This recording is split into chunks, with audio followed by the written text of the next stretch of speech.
صبر کے آنسو جب بہتے ہیں تو ان تمام صبر کا صلہ ایسے پہنچا دیتا ہے اور میری عقل دنگ رہ جاتی ہے کہ او ہاں یہ تو میں نے مانگا تھا اللہ سے، اور دیکھو کیسے اللہ نے اتنی جلدی سن لی، کیسے جس چیز کے دینے کا وقت آتا ہے تو وہ ضرور دیتا ہے۔ ایسا نہیں ہے کہ میں اللہ کے زیادہ قریب ہوں، ایسا نہیں ہے کہ اللہ صرف میری سنتا ہے۔ اللہ کے قریب ان سب سے زیادہ قریب تو وہ ہوتا ہے جن کے آنسو اللہ کو پسند ہوتے ہیں۔ اللہ تو سب کو پیار کرتا ہے اور اس کی رحمت سب کے لیے ہے، اس کا کن سب کے لیے ہے، اس کے ساتھ سب کا رشتہ الگ سا ہے، کہیں امیدوں کا رشتہ ہے تو کہیں دعاؤں کا اور کہیں آنسوؤں کا، لیکن ان سب کے بدلے اس کا کن سب کے لیے ایک سا ہے۔ تو تم مایوس نہ ہو، وہ سب کا اللہ ہے۔ اللہ جب تمہارا نصیب لکھتا ہے تو وہ اس نصیب کے آخری صفحے میں دعا کا ایک خانہ بھی رکھتا ہے، اور پھر اس خانے کے اختتام میں وہ کن لکھ دیتا ہے۔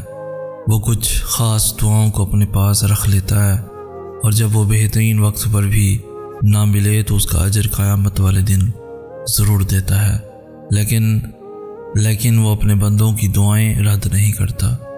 اللہ تعالیٰ امتحان لیتا ہے، تمہارے صبر کا امتحان، دعاؤں کا امتحان، توکل کا امتحان، تمہارے انتظار کا امتحان، برداشت کا امتحان۔ اور یہ امتحان سہنا مشکل بھی ہوتا ہے، کبھی کبھی ہم تکلیف برداشت نہیں کر پاتے اور اپنی دعاؤں پر توکل کرنا چھوڑ دیتے ہیں، درد سہنا مشکل ہو جاتا ہے، طویل انتظار دل کو تھکا دیتا ہے، مگر اللہ تعالیٰ کا امتحان تکلیف دینے کے لیے نہیں ہوتا۔ غور کرو تو پتہ چلے گا کہ جب تم اس امتحان میں نہیں تھے تب تم اللہ سے اتنا قریب بھی نہیں تھے جتنا اس درد نے تمہیں اللہ کے مزید قریب کر دیا ہے۔ تم دیکھو گے کہ کیسے تمہاری دعاؤں میں خلوص بھر گیا ہے، بھروسہ آ گیا ہے۔ یہ امتحان تمہارے دل و دماغ پر پڑی درد کی اس دھند کو آہستہ آہستہ مٹا دے گا، اور شاید یہ راستہ ہو جو اللہ نے بنایا ہو تمہیں اپنی طرف لے کر آنے کا۔ وہ دیکھتا ہے تمہارے ہر چھپے آنسو، پر اب تم خدا کی محبت سے باخبر ہی سہی۔ درد بھری آواز سے جب تم نے اللہ کو یاد کیا تھا، ان بہتے ہوئے آنسوؤں سے جب تم نے مسکرانا سیکھا تھا، پلکوں کے پیچھے جب تم نے اپنی خواہش کو مار دیا تھا، وہ ہچکیاں اور وہ سسکیاں جب اس کے بدلے تم کہاں کہاں کس موڑ پر گئے تھے، اور وہ وقت جب تم نے ہر ایک تنہائی کے لمحے برداشت کیے تھے، وہ سب اللہ کو معلوم ہے۔ اللہ اس دل کو کبھی اپنے کن سے محروم نہیں رکھتا جو ٹوٹ کر بھی وقت تہجد اللہ کو منانا نہیں چھوڑتا۔ سب کہتے ہیں کہ اللہ دکھ اسی کو دکھاتا ہے جس سے وہ پیار کرتا ہے۔ اگر ایسا ہے تو مجھے یہ دکھ منظور ہے۔ اللہ تمہیں کمزور اس لیے نہیں کرتا تاکہ تمہیں سزا دے، بلکہ وہ تمہیں اس لیے تھکا دیتا ہے تاکہ تم جان سکو کہ تمہاری ساری طاقتیں صرف اللہ کے ساتھ ہیں۔ وہ تمہیں گرا کر سنبھلنے کا ہنر سکھاتا ہے۔ اللہ کی جانب جاتا پہلا قدم انسان ہی کو اٹھانا پڑتا ہے، اور دوسرے قدم کی قربت کا وعدہ اللہ کا فیصلہ ہے۔ آپ بس ایک قدم اٹھا لیں، باقی کا فیصلہ وہ طے کرتا ہے۔ زندگی میں ایسی راتیں کم لوگوں کو نصیب ہوتی ہیں جو اللہ سے باتیں کرتے کرتے گزر جاتی ہیں۔ جواب بھلے ہی نہیں مل رہا ہوتا، لیکن یہ دل ہے نا، یہ بتا دیتا ہے سب۔ جب اللہ پاک ہماری طرف متوجہ ہوتے ہیں نا، اس وقت دل بہت پرسکون رہتا ہے، بہت زیادہ پرسکون۔ ایک عام سی بات بھی اللہ کو بتاتے وقت آنکھوں سے آنسو آنے لگتے ہیں۔ ایسا محسوس ہوتا ہے کہ اللہ سن رہا ہے، اللہ ہمیں دیکھ رہا ہے۔ کچھ بھی پریشان کرے تو دعا مانگا کرو، دعائیں اللہ تک پہنچ جاتی ہیں، اپنا راستہ خود ہی بنا لیتی ہیں۔ کبھی کبھی انسان جو چاہ رہا ہوتا ہے ویسا اس لیے بھی نہیں ہوتا کہ ممکن جب اس کو اپنی من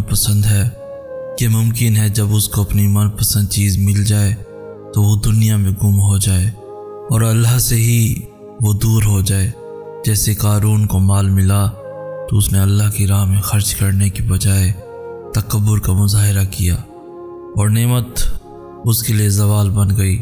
انسان کو لگتا ہے فلاں چیز میرے لیے نعمت ہوگی، لیکن کبھی وہی زحمت بن جاتی ہے، چاہے اسے کتنی ہی اچھی کیوں نہ لگتی ہو۔ اس لیے ہمیشہ یہی سوچنا چاہیے کہ اللہ میرے ساتھ ہے، وہ میرے لیے ہر معاملے میں آسانی پیدا کرے گا۔ اللہ اکیلا ہی سب کے لیے کافی ہے، وہ کسی کو نہیں چھوڑتا، وہ کسی کو نہیں بھولتا۔